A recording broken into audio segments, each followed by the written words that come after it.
Kutubalang kaya mo ang W. Kailashi. তো বনাগুলো Malaysia আছে তারা আমাদের হলে দায়িত্ব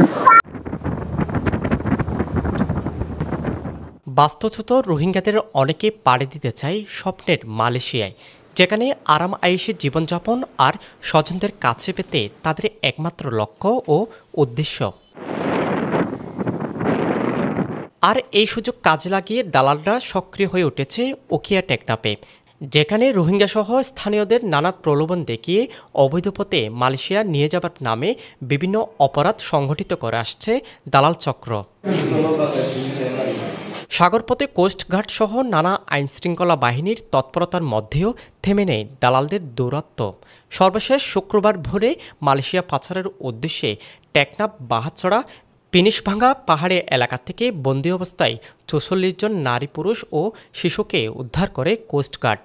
উদ্ধার হওয়া রোহিঙ্গারা বলছে মালয়েশিয়া থাকা স্বজনদের কাছে যেতেই দালালের খপ্পরে পড়েছিল তারা।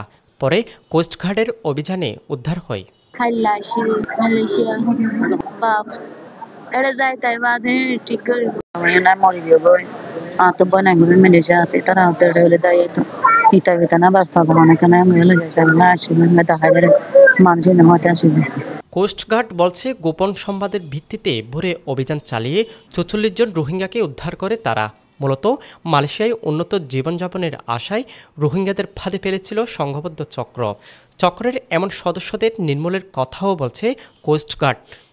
গোয়েন্দা সূত্রে জানা যায়, সাগর পথে মালয়েশিয়া পাচারের উদ্দেশ্যে নারী ও শিশুসহ বিপুল সংখ্যক ব্যক্তিকে টেকনাফের বাঘছড়ার পিনিশভাঙ্গা পাহাড়ি এলাকায় বন্দী করে রাখা হয়েছে। প্রাপ্ত তথ্যের ভিত্তিতে আজ ২৪ অক্টোবর ২০২৫ তারিখ শুক্রবার মধ্যরাত ২টা হতে সকাল ৭টা পর্যন্ত বাংলাদেশ কোস্টগার্ড উক্ত এলাকায় একটি বিশেষ অভিযান পরিচালনা করে। অভিযান চলাকালে কোস্টগার্ড সদস্যরা উক্ত পাহাড়ের চূড়ায় পাচারকারীদের গোপন আস্তানা হতে পাচারের উদ্দেশ্যে বন্দী থাকা নারী ও শিশুসহ ৪৪ জন ব্যক্তিকে উদ্ধার করে। মানব পাচার রোধে বাংলাদেশ কোস্টগার্ড ভবিষ্যতে এ ধরনের অভিযান অব্যাহত রাখবে। সাগর পথে অবৈধভাবে একের পর এক এমন ঘটনায় অনেক মানুষ নিঃস্ব যেমন হচ্ছে, তেমনি আহাজারি বাড়ছে পরিবারের মাঝে।